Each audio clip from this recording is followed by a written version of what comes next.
Eu, 24F, ouvi meu parceiro, 33M, discutir com amigos ocultos sobre mim e agora não sei o que fazer.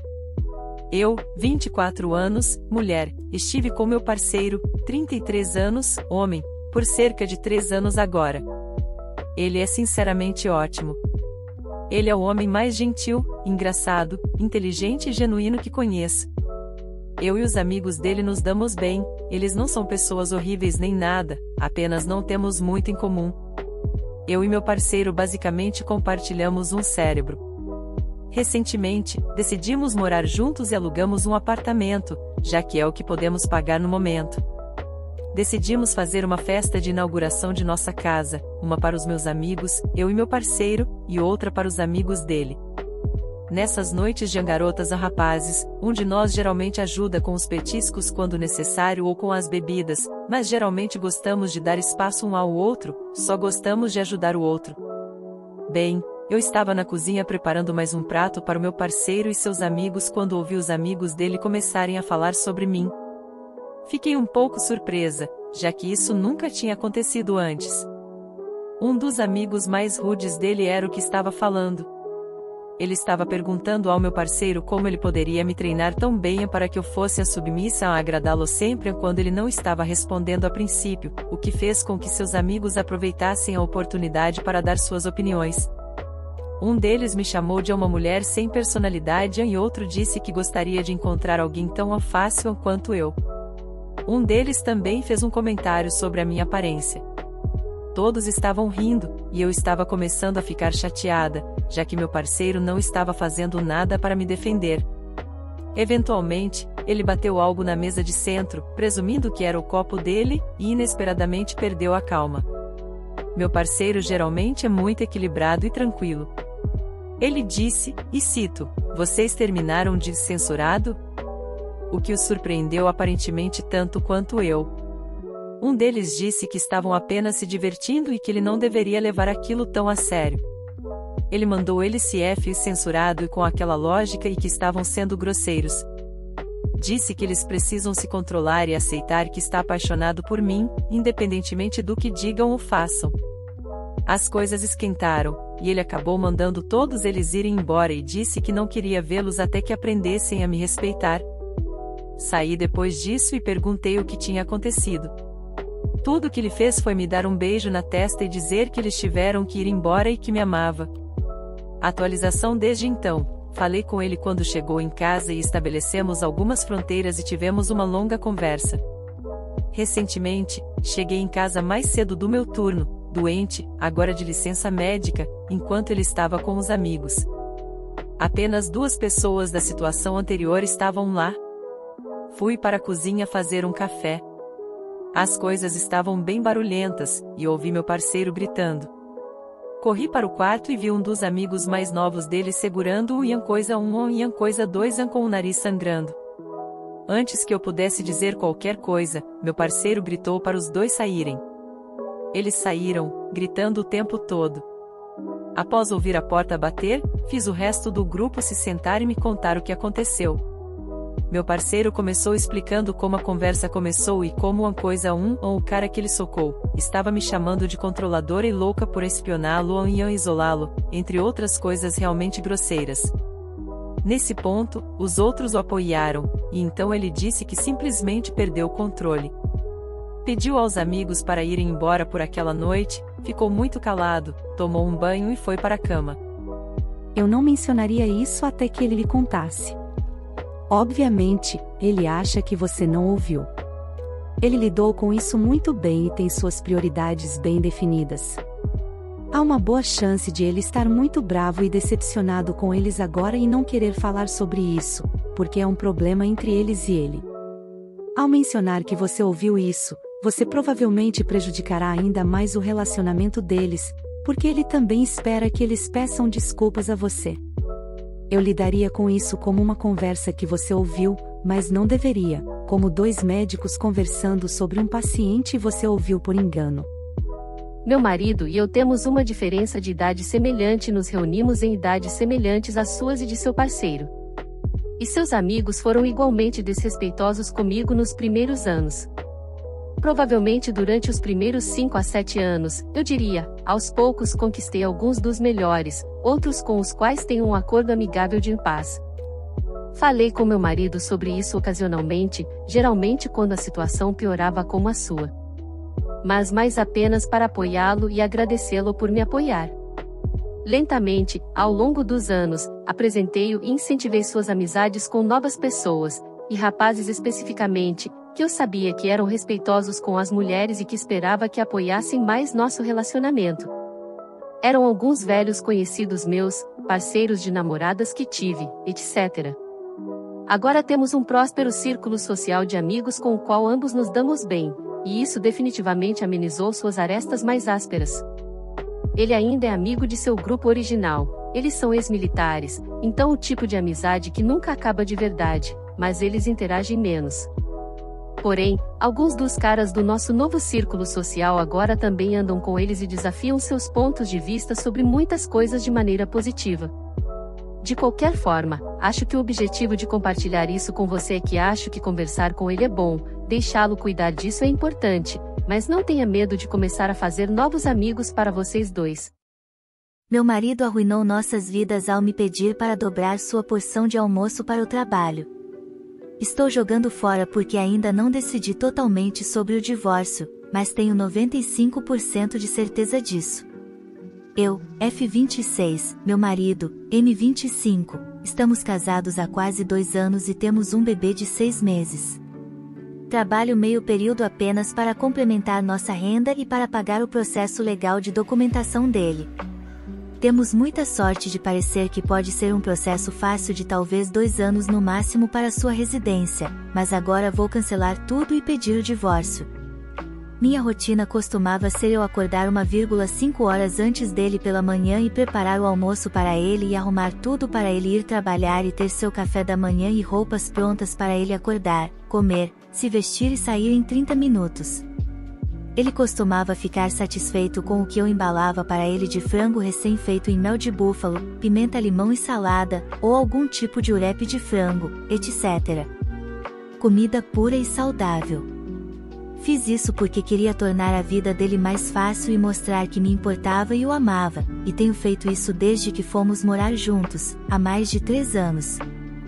Bem, recentemente eu tive que começar a incluir as sobras do jantar porque ele começou a pedir mais comida que ainda estava com fome depois, o que achei estranho porque não importa se eu trabalho ou não, ele sempre vem para casa para preparar comida, então mesmo que ele não estivesse cheio, ele ficaria bem. Mas eu expliquei que talvez ele esteja aumentando ou algo assim.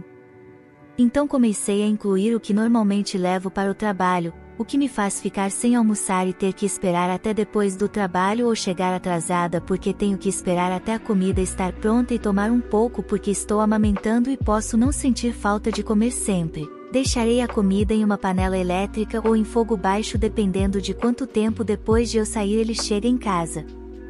Bem, na semana passada, quando eu estava arrumando o almoço dele, encontrei um segundo garfo não reconhecido em sua lancheira e foi jogado fora. Então perguntei e ele disse que encontrou na cozinha do trabalho dele e trouxe para casa. Estranho, porque ele simplesmente não deixou isso. Eu tinha notado pequenas mudanças nele que me levaram a pensar que estou sendo insegura porque acabei de ter um bebê, mas isso fez meu estômago embrulhar. Então, alguns dias depois resolvi ir ao trabalho dele na hora do almoço para surpreendê-lo com a sobremesa e para ele ver o bebê. Bem, foi então que descobri porque ele queria mais comida. O colega de trabalho dele ele me disse que não trabalhava mais lá, com quem eu o peguei conversando muito amigável e eu disse a ele que isso me incomodava e mandei ele tirar de tudo e bloquear no WhatsApp. Não só ainda trabalhava lá como estava almoçando recentemente preparado para ele e ele estava comendo as sobras. Eu não causei uma cena, em vez disso, tirei fotos e adicionei à minha pasta tudo o que ele fez antes, desde simples contar histórias de outras garotas depois de me dizer que não fez, até fotos nuas de um colega de trabalho de um emprego anterior do qual ele foi demitido por causa dela. Voltei para casa chorando para arrumar minhas coisas. Quando cheguei em casa, peguei o berço e tudo o que precisaria para o bebê e meus itens essenciais, e fui até minhas irmãs e BILS e contei tudo, e até mostrei a ele nossas conversas do WhatsApp onde ele contou que ela não trabalhava mais lá. Normalmente, eu mando mensagens para ele durante o dia, então ele começou a me mandar mensagens e me ligar para saber se eu estava bem e o que havia para o jantar. Ele estava quase apagando. Está tudo bem? E então ele chegou em casa 1 hora mais cedo do que o normal, o que também me faz questionar se ele está mentindo sobre a que horas ele sai também, e viu as minhas coisas e as dos bebês desaparecerem. E a minha carta de que ele tinha 7 dias para sair de casa, minha mãe me deu quando eu tinha 20 anos, e que ele pode se comunicar com minha mãe para ver o bebê quando eu estiver no trabalho ou quando ele quiser vê-la. Apenas avise-a, e eu deixarei o bebê com ela. Por enquanto, não quero nada com ele. E deixei embaixo da carta as fotos impressas deles almoçando rindo juntos. Mais tarde naquela noite, quando decidi que não queria mais nada com ele, informei o advogado, tivemos um bate-papo em grupo no WhatsApp comigo, ele, o advogado, o paralegal e meu BIL, nosso copatrocinador, que eu não iria mais precisar de seus serviços. E então enviei uma mensagem privada ao advogado para perguntar se eu poderia transferir nosso contrato e o dinheiro que paguei até agora para seu divórcio e consultório familiar. Ele disse que, infelizmente, não, há alguma cláusula ou algo assim que se decidirmos não continuar com o caso, perderemos o dinheiro que investimos, e também que sua prática de imigração é uma parceria com pessoas diferentes da de sua família. Mas ele simplesmente deixará o nosso caso aberto até obtermos uma resposta do governo para a nossa próxima nomeação e, se não tivermos resolvido as coisas até lá, ele cancelará tudo. Bem, isso o deixou louco porque agora, se ele não conseguir os papéis, terá que escolher entre a filha e os pais. Ou arriscar nunca mais ver seus pais e família ou nunca mais ver sua filha se ele for para lá. Ele está me implorando a ponto de eu bloqueá-lo em tudo. Ele veio à minha casa do BIL e foi avisado para sair ou chamaríamos a polícia, e depois ele voltou bêbado com seus amigos, que ficaram todos assustados com meu BIL e sua espingarda. Eu me sinto tão perdida, quebrada e deprimida. Também tenho segurança no trabalho para garantir que ele não apareça no meu escritório. Minha irmã me diz para deixá-lo, mas não para me divorciar, para que ele nunca mais possa ficar com mais ninguém e conseguir os papéis. Mas não posso fazer isso com ele. Voltei para casa, apenas para verificar a casa e ver se ele se foi. Ainda estou com minha irmã, e surpreendentemente não há danos em nada, e as coisas dele, apenas, sumiram. Então, pelo menos sinto um pouco de alívio nisso. Não procuro conselhos, sei que não vou voltar atrás. Não há mais confiança, minha saúde mental não estaria segura nesse relacionamento, e sei que não posso deixar minha filha crescer com esse tipo de relacionamento sendo um exemplo. Eu só precisava divulgar isso para que se solidificasse em meu cérebro e pudesse refletir que isso agora é um padrão, e ele foi além de me desrespeitar e agora também me fez fazer a comida dela. Tenho feito um orçamento, tentando fazer as coisas durarem, às vezes comendo menos do que quero ou pulando refeições, se possível. Se uma refeição fosse mais rica em carboidratos, eu pulava, pois deveria ter o suficiente para meu suprimento de leite, tudo para poder pagar contas, advogar sua inscrição na academia e suplementos. Perco descanso e sono porque garanto que a roupa lavada e a casa fiquem impecáveis enquanto o bebê dorme. Basicamente, passei de uma mulher de carreira independente e educada a uma dona de casa dos anos 1950, com emprego e escola, tudo porque me apaixonei cegamente por esse homem. Quando digo que me sinto estúpido, isso é um eufemismo. De qualquer forma, TLDR, meu marido fez com que eu, sua esposa que amamenta, pulasse refeições e me esforçasse para preparar um almoço extra para sua companheira no trabalho.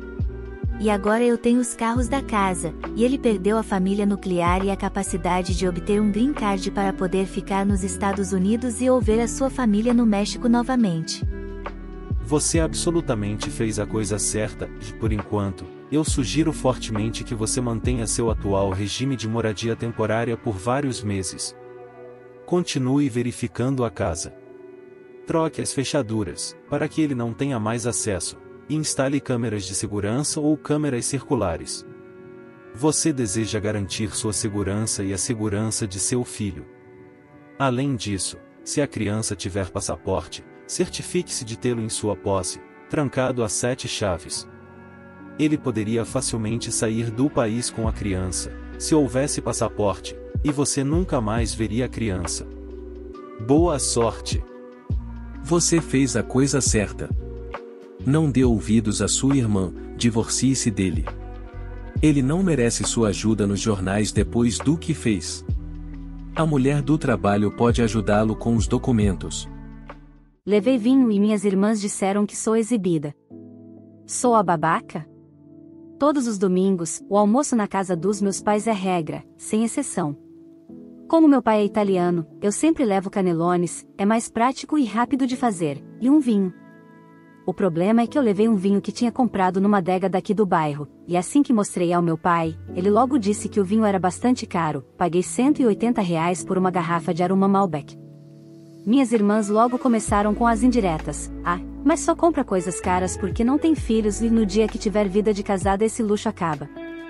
Eu virei para elas e disse, se vocês quisessem ter a vida que eu tenho, era tão simples, era só fechar as pernas, segurar o fogo e estudar mais. Na mesma hora, enquanto meu pai ria da resposta, sempre fui tinhosa com as palavras, a minha mãe veio em defesa das minhas irmãs, dizendo que eu não deveria ser snob a ponto de comprar coisas caras para rebaixá-las, pelo fato de que a vida de dona de casa é sempre pior e elas estavam certas, porque no dia em que eu casar e tiver filhos, vou saber onde o calo aperta. Eu olhei para minha mãe, sorri mais uma vez, com um pouco de ironia, e disse, cada um com seus problemas, mainha. Eu tenho culpa de ter continuado meus estudos quando elas pararam por causa do casamento? Enfim, ficou um climão chato no almoço, tanto que fui comer junto com minhas sobrinhas. Quando o almoço acabou, dei uma desculpa, peguei o vinho de volta e voltei para o meu apartamento. Agora estou bebendo ele e relatando o meu caso para vocês. Não, você não é babaca. Você respondeu às provocações de suas irmãs com firmeza, e as desculpas delas posteriormente mostram que elas reconheceram seu erro. Cada pessoa tem sua própria vida e escolhas a fazer, e é importante não julgar as escolhas dos outros. Comprar vinho para rebaixar elas?